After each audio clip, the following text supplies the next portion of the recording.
Good morning, students. I hope you all are doing well. And today I am going to discuss about the remaining entries of this chapter. ਅੱਜ ਦੇ ਇਸ concept ਦੇ ਵਿੱਚ ਜੋ ਆਪਣੀਆਂ entries ਬਾਕੀ ਨੇ ਜਰਨਲ ਐਂਟਰੀਜ਼ ਜੀਐਸਟੀ ਦੇ ਨਾਲ ਜੁੜੀਆਂ ਉਹਨਾਂ ਨੂੰ ਹੀ ਕੰਪਲੀਟ ਕਰਨਾ ਹੈ। ਤਾਂ ਫਸਟ ਆਫ ਆਲ ਦੇਖੋ ਕਿ ਇਹਦੇ ਵਿੱਚ ਪਹਿਲੀ ਐਂਟਰੀ ਹੁਣ ਹੋਏਗੀ ਅੱਜ ਦੇ ਲੈਕਚਰ ਦੀ। ਉਹ ਹੈ ਕਿ ਜਦੋਂ ਇੱਕ ਪਰਸਨ ਜਿਹੜਾ ਕਸਟਮਰ ਹੋਏਗਾ, ਠੀਕ ਹੈ, ਇੱਕ ਗ੍ਰਾਹਕ ਜਿਹਨੂੰ ਅਸੀਂ ਕਹਿ ਦਿੰਦੇ ਹਾਂ, ਉਹ ਜਦੋਂ ਗੁਡਸ ਵਾਪਸ ਕਰ ਦਿੰਦਾ, ਰਿਟਰਨ ਕਰ ਦਿੰਦਾ, ਠੀਕ ਹੈ, ਉਦੋਂ ਕੀ ਐਂਟਰੀਜ਼ ਆ ਜਿਹੜੀਆਂ ਉਹ ਲਿਖੀਆਂ ਜਾਣਗੀਆਂ। ਫਸਟ ਤਾਂ ਇਹ ਹੋਊਗਾ ਕਿ ਜਦੋਂ ਇੰਟਰਾ ਸਟੇਟ ਦੀ ਗੱਲ ਹੋਊਗੀ, ਜਦੋਂ ਇੱਕੋ ਹੀ ਸਟੇਟ ਦੇ ਵਿੱਚ ਸੇਲ ਪਰਚੇਜ਼ ਹੋਈ ਆ ਤਾਂ ਉਸ ਕੇਸ ਦੇ ਵਿੱਚ ਸੇਲ ਰਿਟਰਨ ਅਕਾਊਂਟ ਜਾਂ ਰਿਟਰਨ ਇਨਵਰਡ ਅਕਾਊਂਟ ਹੋ ਜਾਏਗਾ ਡੈਬਿਟ, ਠੀਕ ਹੈ। ਆਊਟਪੁੱਟ CGST ਅਕਾਊਂਟ ਔਰ ਆਊਟਪੁੱਟ SGST ਅਕਾਊਂਟ ਆ ਜਿਹੜਾ ਉਹ ਵੀ ਨਾਲ ਕੀ ਹੋ ਜਾਣਗੇ ਡੈਬਿਟ।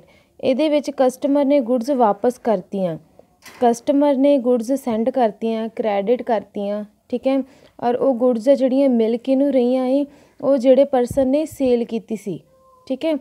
ਜੇ ਇਹਦੇ ਵਿੱਚ ਸੇਲ ਕਰਨ ਵਾਲੇ ਪਰਸਨ ਦਾ ਅਕਾਊਂਟ ਡੈਬਿਟ ਹੋਏਗਾ ਅਤੇ ਜਿਹਨੇ ਰਿਟਰਨ ਕੀਤੀਆਂ ਵਾਪਸ ਕੀਤੀਆਂ ਜਾਣੀ ਕਿ ਕਸਟਮਰ ਦਾ ਅਕਾਊਂਟ ਹੋ ਜਾਏਗਾ credit. In case of inter state, ਜਦੋਂ ਆਪਾਂ ਬਾਹਰਲੇ ਸਟੇਟ ਦੇ ਵਿੱਚ ਜਾਂ ਇੱਕ ਸਟੇਟ ਤੋਂ ਦੂਸਰੇ ਸਟੇਟ ਦੇ ਵਿੱਚ ਚਲੇ ਜਾਂਦੇ ਹਾਂ, ਉਸ ਕੇਸ ਦੇ ਵਿੱਚ ਸੇਲ ਰਿਟਰਨ ਔਰ ਰਿਟਰਨ ਇਨਵਰਡ ਅਕਾਊਂਟ ਤਾਂ ਡੈਬਿਟ ਹੀ ਰਹੇਗਾ, ਠੀਕ ਹੈ। ਹੁਣ ਇੱਥੇ CGST ਔਰ SGST ਦੀ ਜਗ੍ਹਾ 'ਤੇ ਕੀ ਆ ਜਾਏਗਾ IGST, ਕਿਉਂਕਿ ਆਪਾਂ ਜਦੋਂ ਇੰਟਰ ਸਟੇਟ ਦੀ ਗੱਲ ਕਰਨੀ ਆ, ਆਊਟਸਾਈਡ ਸਟੇਟ ਦੀ ਗੱਲ ਕਰਨੀ ਆ, ਉਦੋਂ ਆਪਾਂ ਫਿਰ ਇੱਕ ਟੈਕਸ ਦੇਣਾ ਹੁੰਦਾ 12% ਦੇ ਹਿਸਾਬ ਦੇ ਨਾਲ। ਫਿਰ ਆਪਾਂ ਦੂਸਰੇ ਟੈਕਸ ਜਿਹੜੇ GST ਦੇ ਜਿਵੇਂ CGST ਔਰ SGST ਨਹੀਂ ਦੇਣਾ। ਆਊਟਪੁੱਟ ਤਾਂ ਲੱਗੇਗਾ ਹੀ ਸੇਲ ਦੇ ਨਾਲ, ਠੀਕ ਹੈ, ਬਟ ਇੰਟਰ ਸਟੇਟ ਦੇ ਕੇਸ ਵਿੱਚ ਅਸੀਂ IGST ਟੈਕਸ ਪੇ ਕਰਦੇ ਹਾਂ। ਕਿਹਨੂੰ ਪੇ ਕਰਨਾ ਹੈ? ਕਸਟਮਰ ਨੂੰ, ਜਿਹਨੇ ਸਮਾਨ ਖਰੀਦਿਆ, ਠੀਕ ਹੈ। ਹੁਣ ਇਹਦੇ ਵਿੱਚ ਕਸਟਮਰ ਵਾਪਸ ਕਰ ਰਿਹਾ ਆਪਾਂ ਨੂੰ ਸਮਾਨ, ਤਾਂ ਸਮਾਨ ਦੀ ਕੀਮਤ ਦੇ ਨਾਲ ਨਾਲ ਉਹਦੇ ਵਿੱਚ GST ਦਾ ਰੇਟ ਵੀ ਇਨਕਲੂਡ ਆ, ਸ਼ਾਮਿਲ ਹੈ। ਤਾਂ ਯਾਨੀ ਕਿ ਜੇ ਸਮਾਨ ਵਾਪਸ ਆ ਗਿਆ ਤਾਂ GST ਦਾ ਰੇਟ ਵੀ ਨਾਲ ਹੀ ਮਿਲ ਗਿਆ ਜਾਂ GST ਦੀ ਵੈਲਿਊਜ਼ ਵੀ ਡੈਬਿਟ ਹੋ ਗਈਆਂ। ਹੁਣ ਨੈਕਸਟ ਹੈ ਸਾਡੇ ਕੋਲ ਐਕਸਪੈਂਸਿਸ ਆਰ ਇਨਕਰਡ। ਹੁਣ ਐਕਸਪੈਂਸ ਹੋਏ ਆ, ਖਰਚੇ ਹੋਏ ਆ, ਠੀਕ ਹੈ। ਜਦੋਂ ਕੋਈ ਖਰਚੇ ਕੀਤੇ ਗਏ ਨੇ ਉਦੋਂ ਕੀ ਹੋਏਗਾ, ਇਸ ਕੇਸ ਦੇ ਵਿੱਚ ਅਸੀਂ ਸਟੇਸ਼ਨਰੀ ਦਾ ਸਮਾਨ ਖਰੀਦਿਆ, ਠੀਕ ਹੈ, ਅਸੀਂ ਆਫਿਸ ਦੇ ਰੈਂਟ ਦਾ ਸਮਾਨ ਵੀ ਖਰੀਦ ਲਿਆ। ਇਹ ਸਾਰੀਆਂ ਵੈਲਿਊਜ਼ ਡੈਬਿਟ ਹੋ ਰਹੀਆਂ ਕਿ ਖਰਚੇ ਜਾ ਰਹੇ ਆ ਸਾਡੇ ਕੋਲੋਂ, ਠੀਕ ਹੈ। ਟੈਲੀਫੋਨ ਐਕਸਪੈਂਸਿਸ ਜਿਹੜੇ ਆ ਉਹਦੇ 'ਤੇ ਕੋਈ ਖਰਚਾ ਹੋਇਆ, ਠੀਕ ਹੈ। ਇਨਪੁੱਟ CGST ਜਾਂ ਜਿਹੜੇ ਸਾਡੇ ਇਹਨਾਂ ਸਾਰੇ ਸਮਾਨ ਨੂੰ ਖਰੀਦਣ 'ਤੇ ਸਾਨੂੰ ਟੈਕਸ ਪਿਆ, ਉਹ ਦੋਨੋਂ ਟੈਕਸ ਵੀ ਅਸੀਂ ਪੇ ਕਰਨੇ ਆ। ਯਾਨੀ ਕਿ ਜੋ ਸਮਾਨ ਅਸੀਂ ਪੇ ਕਰ ਰਹੇ ਹਾਂ, ਠੀਕ ਹੈ, ਉਹ ਕੀ ਹੋ ਜਾਣਗੇ ਡੈਬਿਟ। ਔਰ ਦੂਸਰਾ ਜਿਹੜਾ ਅਸੀਂ ਪੇ ਕਿਸ ਚੀਜ਼ ਦੇ ਵਿੱਚ ਕਰ ਰਹੇ ਹਾਂ, ਕੈਸ਼ ਦੇ ਨਾਲ ਕਰ ਰਹੇ ਹਾਂ ਜਾਂ ਕ੍ਰੈਡਿਟ ਦੇ ਨਾਲ ਕਰ ਰਹੇ ਹਾਂ। ਕੈਸ਼ ਦੇ ਨਾਲ ਕਰ ਰਹੇ ਹਾਂ ਤਾਂ ਕੈਸ਼ ਅਕਾਊਂਟ ਕ੍ਰੈਡਿਟ ਹੋ ਜਾਊਗਾ।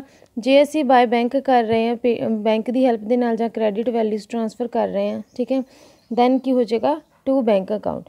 ਯਾਨੀ ਕਿ ਜਿਹੜੇ ਖਰਚੇ ਨੇ ਸਾਡੇ, ਜਿੰਨੇ ਵੀ ਖਰਚੇ ਹੋਏ ਆ, ਚਾਹੇ ਆਫਿਸ ਦੇ ਆ, ਚਾਹੇ ਸਟੇਸ਼ਨਰੀ ਦੇ ਆ, ਚਾਹੇ ਟੈਲੀਫੋਨ ਐਕਸਪੈਂਸਿਸ ਆ, ਉਹ ਸਾਰੇ ਅਕਾਊਂਟ ਹੋ ਜਾਣਗੇ ਡੈਬਿਟ, ਠੀਕ ਹੈ।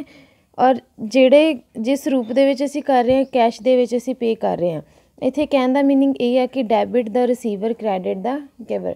ਕੈਸ਼ ਅਕਾਊਂਟ ਵਿੱਚੋਂ ਜਾ ਰਹੇ ਆ, ਠੀਕ ਹੈ। ਇਹ ਅਲੱਗ-ਅਲੱਗ ਜਿਹੜੇ ਹੋਣਗੇ ਚਾਰਜਿਸ ਉਹਨਾਂ ਨੂੰ ਪੇ ਹੋ ਜਾਣਗੇ। ਨੈਕਸਟ ਹੈ ਸਾਡੇ ਕੋਲ ਫਿਕਸਡ ਐਸਿਡ ਜਦੋਂ ਪਰਚੇਜ਼ ਕੀਤੇ ਜਾਂਦੇ ਆ ਕ੍ਰੈਡਿਟ 'ਤੇ। ਜਦੋਂ ਅਸੀਂ ਕੋਈ ਫਿਕਸਡ ਐਸਿਡ ਆ ਜਿਹੜਾ ਪਰਚੇਜ਼ ਕਰਦੇ ਹਾਂ ਕ੍ਰੈਡਿਟ 'ਤੇ, ਉਦੋਂ ਜਦੋਂ ਇੰਟਰਾ ਸਟੇਟ ਦੀ ਗੱਲ ਹੋ ਜਾਏਗੀ, ਇੰਟਰਾ ਸਟੇਟ ਸਪਲਾਈ ਹੋ ਜਾਏਗੀ, ਜਦੋਂ ਅਸੀਂ ਫਿਕਸਡ ਐਸਿਡਸ ਨੂੰ ਪਰਚੇਜ਼ ਕਰਦੇ ਹਾਂ, ਠੀਕ ਹੈ, ਉਹਦੇ 'ਤੇ ਆ ਜਾਏਗਾ ਕਿ ਫਿਕਸਡ ਐਸਿਡਸ ਅਕਾਊਂਟ ਡੈਬਿਟ, ਕਿ ਅਸੀਂ ਐਸਿਡ ਖਰੀਦਿਆ ਜਿਹਦੇ ਉੱਪਰ ਖਰੀਦਣ ਦੇ ਟਾਈਮ ਸਾਨੂੰ ਇਨਪੁੱਟ ਦਾ ਟੈਕਸ ਲੱਗਿਆ, CGST ਔਰ SGST ਦੋਨੋਂ ਟੈਕਸ ਕੈਲਕੂਲੇਟ ਹੋਏ ਸਾਡੇ ਪ੍ਰਾਈਸ ਦੇ ਵਿੱਚ।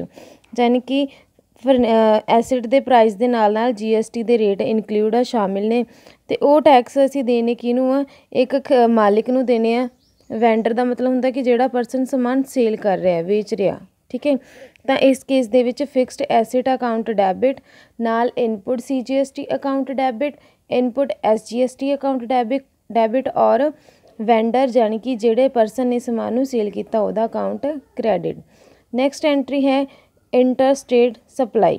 ਹੁਣ ਜਦੋਂ ਗੱਲ ਹੋ ਜਾਏਗੀ ਇੰਟਰ ਸਟੇਟ, ਉਸ ਦੇ ਵਿੱਚ ਬਾਕੀ ਵੈਲਿਊ ਸੇਮ ਰਹਿਣਗੀਆਂ, ਸਿਰਫ ਇੱਥੇ ਇਨਪੁੱਟ IGST ਆ ਜਾਏਗਾ ਪਹਿਲਾਂ ਵਾਲੀ ਐਂਟਰੀ ਦੀ ਤਰ੍ਹਾਂ ਜਿੱਥੇ GST ਦੀਆਂ 2 ਕੈਲਕੂਲੇਸ਼ਨਸ ਆ ਉਹਦੀ ਜਗ੍ਹਾ 'ਤੇ ਸਿਰਫ IGST ਆ ਜਾਏਗਾ, ਬਾਕੀ ਐਂਟਰੀ ਸੇਮ ਰਹੇਗੀ। ਨੈਕਸਟ ਹੈ ਸਾਡੇ ਕੋਲ ਜਦੋਂ ਗੁੱਡਸ ਆ ਜਿਹੜੀਆਂ ਉਹ ਲਈਆਂ ਜਾਣ, ਟੇਕਨ ਓਵਰ ਬਾਏ ਦਾ ਪ੍ਰੋਪਰਾਈਟਰਸ ਔਰ ਪਾਰਟਨਰਸ। ਇੱਕ ਪਰਸਨ ਨੇ ਗੁੱਡਸ ਆਪਣੇ ਕੋਲ ਕਰ ਲਈਆਂ, ਠੀਕ ਹੈ, ਖੁਦ ਲੈ ਲਈਆਂ, ਤਾਂ ਉਸ ਕੇਸ ਦੇ ਵਿੱਚ ਕੀ ਹੋਏਗਾ, ਐਂਟਰੀ ਜਿਹੜੀ ਥੋੜ੍ਹੀ ਜਿਹੀ ਚੇਂਜ ਹੋਏਗੀ। ਜਦੋਂ ਕੋਈ ਪਰਸਨ, ਕੋਈ ਪ੍ਰੋਪਰਾਈਟਰ ਆ, ਠੀਕ ਹੈ, ਗੁੱਡਸ ਨੂੰ ਆਪਣੇ ਕੋਲ ਰੱਖਦਾ ਤਾਂ ਉਹ ਡਰਾਇੰਗਸ ਮੰਨੀਆਂ ਜਾਂਦੀਆਂ। ਪਰਸਨਲ ਜਿਹੜੇ ਖਰਚੇ ਦੇ ਲਈ ਜਾਂ ਪਰਸਨਲ ਅਕਾਊਂਟਸ ਦੇ ਲਈ ਜੋ ਵੈਲਿਊਜ਼ ਰੱਖਦੇ ਆ ਉਹਨਾਂ ਨੂੰ ਡਰਾਇੰਗਸ ਬੋਲਦੇ ਆ। ਇੰਟਰਸਟੇਟ ਹੈ ਵਿਦਨ ਸਟੇਟ, ਠੀਕ ਹੈ, ਉਸ ਦੇ ਵਿੱਚ ਆ ਜਾਏਗਾ ਕਿ ਜਿਹੜੇ ਪਾਰਟਨਰ ਨੇ ਸਮਾਨ ਰੱਖਿਆ ਆਪਣੇ ਕੋਲ, ਟੇਕ ਓਵਰ ਕੀਤਾ, ਉਹਦਾ ਅਕਾਊਂਟ ਹੋ ਜਾਏਗਾ ਡੈਬਿਟ। ਉਹਦਾ ਇਕੱਲਾ ਅਕਾਊਂਟ ਨਹੀਂ, ਉਹਦਾ ਕੈਪੀਟਲ ਅਕਾਊਂਟ ਹੋ ਜਾਏਗਾ ਡੈਬਿਟ। ਫਿਰ ਆ ਜਾਏਗਾ to purchase account credit, to input CGST account, to input SGST account. Basically ਆਪਾਂ ਪਹਿਲੀਆਂ ਐਂਟਰੀਆਂ ਦੇ ਵਿੱਚ ਇਹੀ ਡਿਸਕਸ਼ਨ ਕੀਤੀ ਸੀਗੀ ਕਿ ਜੋ ਪਰਚੇਜ਼ ਆ ਹਮੇਸ਼ਾ ਡੈਬਿਟ ਆ, ਠੀਕ ਹੈ, ਬਟ ਇਸ ਕੇਸ ਦੇ ਵਿੱਚ ਜਦੋਂ ਵੀ ਕੋਈ ਪਰਸਨ ਡਰਾਇੰਗ ਦੇ ਲਈ ਕੋਈ ਵੀ ਪ੍ਰੋਪਰਟੀ ਟੇਕ ਓਵਰ ਕਰਦਾ ਹੈ, ਉਸ ਕੇਸ ਦੇ ਵਿੱਚ ਜਿਹੜਾ ਪਰਚੇਜ਼ ਦਾ ਅਕਾਊਂਟ ਆ ਉਹ ਕੀ ਹੋ ਜਾਏਗਾ, credit. Purchase account credit, input CGST account credit, input SGST account credit. ਔਰ ਡੈਬਿਟ ਕਿਹਦਾ ਅਕਾਊਂਟ ਹੋਏਗਾ, ਇੱਕ ਪਰਸਨ ਦਾ, ਇੱਕ ਪਾਰਟਨਰ ਦਾ, ਜਿਹਨੇ ਕੈਪੀਟਲ ਜਾਂ ਕੋਈ ਜਿਹੜਾ ਐਸਿਟਸ ਨੇ ਉਹ ਟੇਕ ਓਵਰ ਕੀਤੇ ਨੇ, ਗੁੱਡਸ ਲਈਆਂ ਜਾਂ ਕੋਈ ਸਮਾਨ ਲਿਆ, ਠੀਕ ਹੈ, ਕੋਈ ਵੀ ਮਟੀਰੀਅਲ ਲਿਆ। ਇਨ ਕੇਸ ਆਫ ਇੰਟਰਸਟੇਟ, ਹੁਣ ਸਟੇਟ ਜਦੋਂ ਚੇਂਜ ਹੋਏਗੀ, ਠੀਕ ਹੈ, ਇੱਕ ਸਟੇਟ ਤੋਂ ਦੂਸਰੀ ਸਟੇਟ ਦੇ ਵਿੱਚ ਜਾਏਗੀ ਵੈਲਿਊ। ਮੰਨ ਲਓ ਕਿ ਜਿੱਥੋਂ ਪਰਸਨ ਨੇ ਸਮਾਨ ਟੇਕ ਓਵਰ ਕੀਤਾ ਜਾਂ ਗੁੱਡਸ ਲਈਆਂ, ਸਮਾਨ ਲਿਆ ਇੱਕ ਪਰਸਨ ਨੇ, ਤਾਂ ਉਹ ਇੰਟਰਸਟੇਟ ਹੋ ਸਕਦਾ, ਇੱਕ ਸਟੇਟ ਤੋਂ ਬਾਹਰ ਦੀ ਜਗ੍ਹਾ ਹੋ ਸਕਦੀ ਜਿੱਥੋਂ ਉਹ ਸਮਾਨ ਲੈ ਕੇ ਆਇਆ। ਤਾਂ ਉਸ ਕੇਸ ਦੇ ਵਿੱਚ ਫਿਰ ਉਹਨੇ ਕਿਹੜਾ ਟੈਕਸ ਦੇਣਾ ਹੋਏਗਾ, ਇਸ ਦੇ ਵਿੱਚ ਉਹਨੇ ਇਨਪੁਟ ਦੇ ਨਾਲ IGST ਦਾ ਟੈਕਸ ਦੇਣਾ ਹੋਏਗਾ ਜੋ ਕਿ ਕ੍ਰੈਡਿਟ ਹੋਏਗਾ। ਡਰਾਇੰਗ ਤੇ ਪਾਰਟਨਰ ਦੀ capital account debit, purchase account ਜਿਹੜਾ ਕ੍ਰੈਡਿਟ, ਔਰ ਇਨਪੁਟ IGST ਅਕਾਊਂਟ ਹੁਣ ਹੋ ਜਾਏਗਾ ਕ੍ਰੈਡਿਟ। ਅਗਰ ਗੁੱਡਸ ਆ ਜਿਹੜੀਆਂ ਡਿਸਟਰੋਏ ਹੋ ਜਾਣ ਫਾਇਰ ਦੇ ਦੁਆਰਾ, ਮਤਲਬ ਅੱਗ ਲੱਗ ਜੇ ਸਮਾਨ ਨੂੰ, ਚੋਰੀ ਹੋ ਜਾਣ, ਠੀਕ ਹੈ, ਜਾਂ ਇੱਕ ਫ੍ਰੀ ਸੈਂਪਲ ਦੇ ਤੌਰ 'ਤੇ ਦਿੱਤੀਆਂ ਜਾਣ ਜਿਹਦੇ ਵਿੱਚ ਸਾਨੂੰ ਕੋਈ ਵੀ ਪ੍ਰੋਫਿਟ ਨਹੀਂ ਹੁੰਦਾ। ਜਦੋਂ ਗੁੱਡਸ ਅਸੀਂ ਫ੍ਰੀ ਸੈਂਪਲ ਦੇ ਲਈ ਦਿੰਦੇ ਹਾਂ ਜਾਂ ਅਸੀਂ ਕਹਿ ਦਈਏ ਕਿ ਚੋਰੀ ਹੋ ਗਈਆਂ ਜਾਂ ਅੱਗ ਲੱਗ ਗਈ, ਉਹ ਸਾਡੇ ਨੁਕਸਾਨ ਹੈ, ਉਹਦੇ ਵਿੱਚ ਪੈਸਾ ਕੋਈ ਨਹੀਂ ਮਿਲਦਾ, ਉਹਦੇ ਵਿੱਚ ਨੁਕਸਾਨ ਹੀ ਆ। ਤਾਂ ਉਸ ਕੇਸ ਦੇ ਵਿੱਚ ਜਦੋਂ ਵੀ ਇੱਦਾਂ ਦੀ ਐਂਟਰੀ ਆਏਗੀ ਸਾਡੇ ਕੋਲ ਪਹਿਲਾਂ ਇੰਟਰਸਟੇਟ ਦੇ ਵਿੱਚ, ਤਾਂ ਜਿਹੜਾ ਸਾਡਾ ਲੋਸ ਬਾਏ ਫਾਇਰ ਹੋਏਗਾ ਜਾਂ ਜਿਹੜਾ ਥੀਫ ਅਕਾਊਂਟ ਹੋਏਗਾ ਉਹ ਉਨੀ ਅਮਾਊਂਟ ਦੇ ਨਾਲ ਡੈਬਿਟ ਹੋਏਗਾ ਜਿੰਨਾ ਸਮਾਨ ਸਾਡਾ ਖਰਾਬ ਹੋ ਗਿਆ ਹੋਏਗਾ, ਚੋਰੀ ਹੋ ਗਿਆ ਹੋਊਗਾ ਅੱਗ ਲੱਗਣ ਦੇ ਨਾਲ, ਠੀਕ ਹੈ। ਖਰਾਬ ਹੋਣ ਦੇ ਕੇਸ ਦੇ ਵਿੱਚ ਜਿੰਨੀ ਅਮਾਊਂਟ ਖਰਾਬ ਹੋਈ ਹੋਊਗੀ ਉਸ ਵੈਲਿਊ ਦੇ ਨਾਲ ਅਕਾਊਂਟ ਡੈਬਿਟ ਹੋ ਜਾਏਗਾ, ਠੀਕ ਹੈ। ਜੇ ਅਸੀਂ ਕੋਈ ਪ੍ਰਮੋਸ਼ਨ ਕੀਤੀ ਆ, ਮੰਨ ਲਓ ਕਿ ਥੋੜ੍ਹਾ ਜਿਹਾ ਮਟੀਰੀਅਲ ਨੂੰ ਪ੍ਰਮੋਟ ਕਰਨ ਦੀ ਕੋਸ਼ਿਸ਼ ਕੀਤੀ ਆ, ਤਾਂ ਐਡਵਰਟਾਈਜ਼ਮੈਂਟ ਅਕਾਊਂਟ ਹੋ ਜਾਏਗਾ ਡੈਬਿਟ। ਟੂ ਪਰਚੇਜ਼ ਅਕਾਊਂਟ ਸਾਡਾ ਕ੍ਰੈਡਿਟ, ਨਾਲ ਪਰਚੇਜ਼ ਦੇ ਸਾਡਾ ਇਨਪੁਟ ਦਾ CGST ਅਕਾਊਂਟ ਔਰ SGST ਅਕਾਊਂਟ ਕੀ ਹੋ ਜਾਏਗਾ, ਕ੍ਰੈਡਿਟ। ਨੈਕਸਟ ਹੈ ਇੰਟਰ। ਹੁਣ ਸਟੇਟ ਚੇਂਜ ਹੋ ਗਈ ਤਾਂ ਓਬਵੀਅਸ ਆ ਕਿ ਐਂਟਰੀ ਵੀ ਥੋੜ੍ਹੀ ਚੇਂਜ ਹੋਏਗੀ। ਹੁਣ ਇਨਪੁਟ CGST ਔਰ SGST ਦੀ ਜਗ੍ਹਾ 'ਤੇ ਸਾਡੇ ਕੋਲ ਆ ਜਾਏਗਾ ਫਿਰ IGST, ਠੀਕ ਹੈ।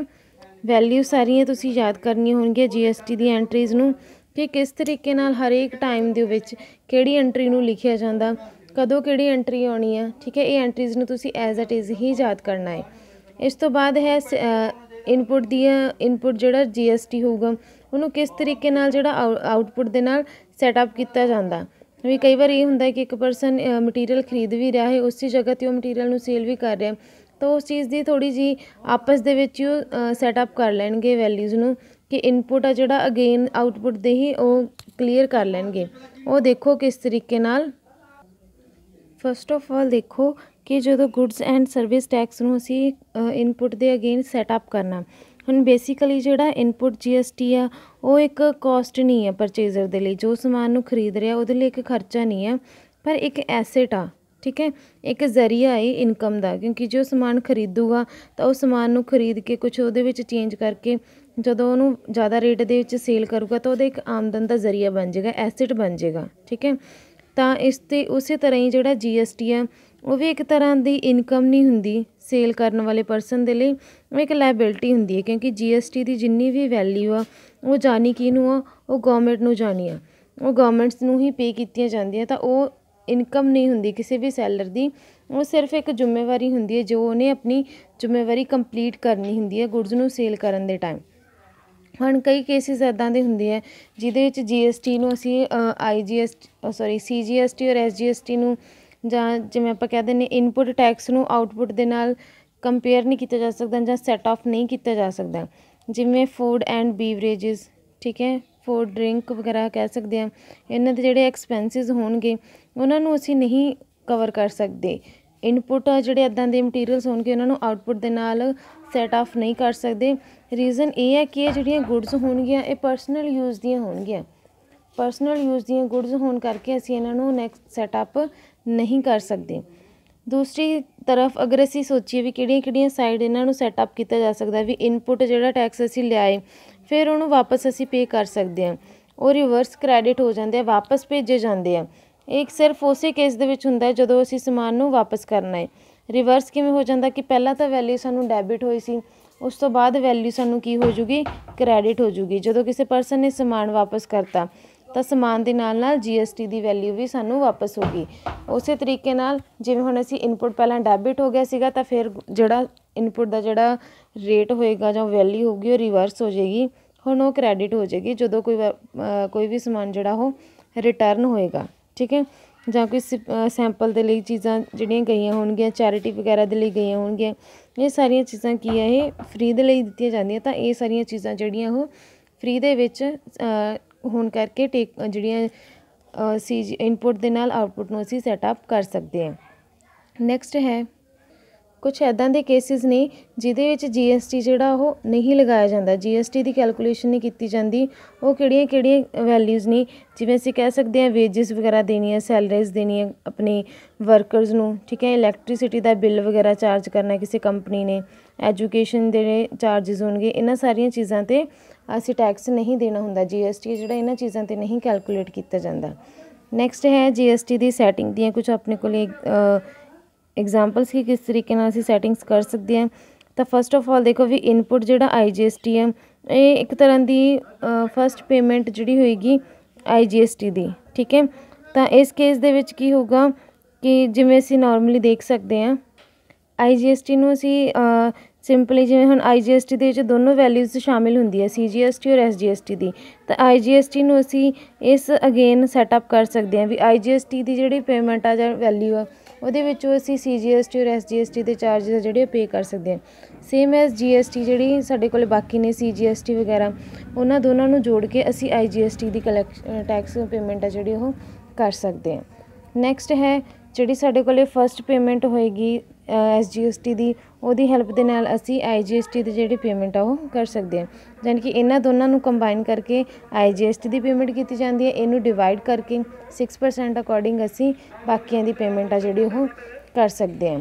ਅੱਗੇ ਹੈ ਸਾਡੇ ਕੋਲ ਇਨਪੁੱਟ ਨੂੰ ਸੈਟਅਪ ਕਰਨ ਦਾ, ਠੀਕ ਹੈ। ਇਨਪੁੱਟ ਨੂੰ ਸੈਟਅਪ ਕਰਨ ਦਾ ਅਗੇਨਸ IGST ਇਨਪੁੱਟ ਆ ਜਿਹੜਾ ਉਹਨੂੰ ਅਗੇਨਸ ਆਊਟਪੁੱਟ IGST ਨੂੰ ਕਿਵੇਂ ਸੈਟਅਪ ਕੀਤਾ ਜਾਊਗਾ। ਜਿਹੜਾ ਆਊਟਪੁੱਟ IGST ਅਕਾਊਂਟ ਆ ਉਹ ਡੈਬਿਟ ਜਾਏਗਾ, ਇਨਪੁੱਟ IGST ਅਕਾਊਂਟ ਹੋ ਜਾਏਗਾ ਕ੍ਰੈਡਿਟ। ਵੈਲਿਊਜ਼ ਨੂੰ ਯਾਦ ਰੱਖਣਾ ਹੈ ਕਿ ਜੇ ਅਸੀਂ ਆਊਟਪੁੱਟ ਦੀ ਵੈਲਿਊ ਨੂੰ ਕਰ ਰਹੇ ਹਾਂ, ਸੈਟਅਪ ਕਰ ਰਹੇ ਹਾਂ ਅਗੇਂਸਟ ਇਨਪੁੱਟ, ਤਾਂ IGST ਦਾ ਆਊਟਪੁੱਟ ਅਕਾਊਂਟ ਡੈਬਿਟ ਹੋਏਗਾ ਤਾਂ ਇਨਪੁੱਟ ਅਕਾਊਂਟ ਕ੍ਰੈਡਿਟ ਹੋਏਗਾ। ਦੂਸਰੀ ਤਰਫ ਜੇ CGST ਤੇ SGST ਨੂੰ ਕਰ ਰਹੇ ਹਾਂ, ਇਨਪੁੱਟ ਦਾ IGST ਅਕਾਊਂਟ ਹੋ ਜਾਏਗਾ ਕ੍ਰੈਡਿਟ, ਬਾਕੀ ਦੋਨੋਂ ਅਕਾਊਂਟ ਹੋ ਜਾਣਗੇ ਡੈਬਿਟ, ਯਾਨੀ ਕਿ ਅਸੀਂ IGST ਨੂੰ ਇਹਦੇ ਨਾਲ ਕੰਪੇਅਰ ਕਰ ਰਹੇ ਹਾਂ। ਨੈਕਸਟ ਹੈ ਸਾਡੇ ਕੋਲ ਹੁਣ ਜਦੋਂ ਅਸੀਂ CGST ਔਰ CGST ਇਨਪੁੱਟ CGST ਨੂੰ ਆਊਟਪੁੱਟ CGST 'ਤੇ ਗੇਨ ਕਰ ਰਹੇ ਹਾਂ, ਤਾਂ ਜਿਹੜਾ ਅਸੀਂ ਕੰਪਲੀਟ ਕਰਨਾ ਚਾਹੁੰਦੇ ਹਾਂ ਜਾਂ ਜਿਹਨੂੰ ਅਸੀਂ ਕਵਰ ਅਪ ਕਰਨਾ ਚਾਹੁੰਦੇ ਹਾਂ ਉਹਦਾ account debit to input CGST, ਯਾਨੀ ਕਿ output CGST account debit to input CGST account. ਇਹ ਐਂਟਰੀਜ਼ ਨੂੰ ਤੁਹਾਨੂੰ ਇੱਦਾਂ ਹੀ ਯਾਦ ਰੱਖਣੀਆਂ ਪੈਣਗੀਆਂ। ਨੈਕਸਟ ਹੈ ਜਿਵੇਂ ਇਨਪੁੱਟ CGST ਅਕਾਊਂਟ ਔਰ ਆਊਟਪੁੱਟ IGST ਅਕਾਊਂਟ, ਠੀਕ ਹੈ। ਉਸ ਕੇਸ ਦੇ ਵਿੱਚ ਆਊਟਪੁੱਟ IGST ਅਕਾਊਂਟ ਡੈਬਿਟ ਅਤੇ ਇਨਪੁੱਟ CGST ਅਕਾਊਂਟ ਜਿਹੜਾ ਕਿ ਹੋ ਜਾਏਗਾ ਕ੍ਰੈਡਿਟ। ਦੈਨ ਹੈ ਸਾਡੇ ਕੋਲ SGST ਇਨਪੁੱਟ ਅਤੇ SGST ਆਊਟਪੁੱਟ। ਇਨਪੁੱਟ ਸਾਡੇ ਕੋਲ ਹੋ ਜਾਏਗਾ credit, output debit. Output value debit ਹੀ ਰਹੇਗੀ ਸੈਟ ਆਫ ਕਰਨ ਦੇ ਕੇਸਿਸ ਦੇ ਵਿੱਚ, ਔਰ ਜਿਹੜੀ ਇਨਪੁੱਟ ਵੈਲਿਊ ਆ ਉਹ ਕ੍ਰੈਡਿਟ ਹੋ ਜਾਏਗੀ। ਫਿਰ ਹੁਣ ਇਨਪੁੱਟ ਜਿਹੜਾ ਸਾਡੇ ਕੋਲ SGST ਆਊਟਪੁੱਟ ਦੇ ਅਗੇਂਸ, ਜਦੋਂ IGST ਆਊਟਪੁੱਟ ਦੇ against output IGST account debit to input SGST account, यानी कि SGST की पेमेंट असी दे रहे हैं किनू IGST नू। ठीक है, हाँ जो असी गवर्नमेंट नू पेमेंट करनी आ आउटपुट दियाँ जिन्नियां भी वैल्यूज़ होणगियां वो डेबिट करके किहदी हैल्प दे नाल करियां जाणगियां, बैंक की हैल्प दे नाल, क्योंकि बैंक के जरिए ही गवर्नमेंट नू कोई भी पेमेंट आ जिहड़ी ओह कीती जांदी आ। ये सी अज दी एंट्रीज़, इन्हां नू चंगी तरह देखना, ध्यान दे नाल याद करना, क्योंकि इन्हां दी बेसिस ते तुहानूं अगे कुछ क्वेश्चनस आउणगे नैक्सट चैप्टर्स दे विच, तां इन्हां एंट्रीज़ नू पहलां ही पढ़ के रखना, और अगर कोई प्रॉब्लम है तो तुसीं नाल दी नाल डिस्कस कर सकदे हो। Thank you, have a nice day.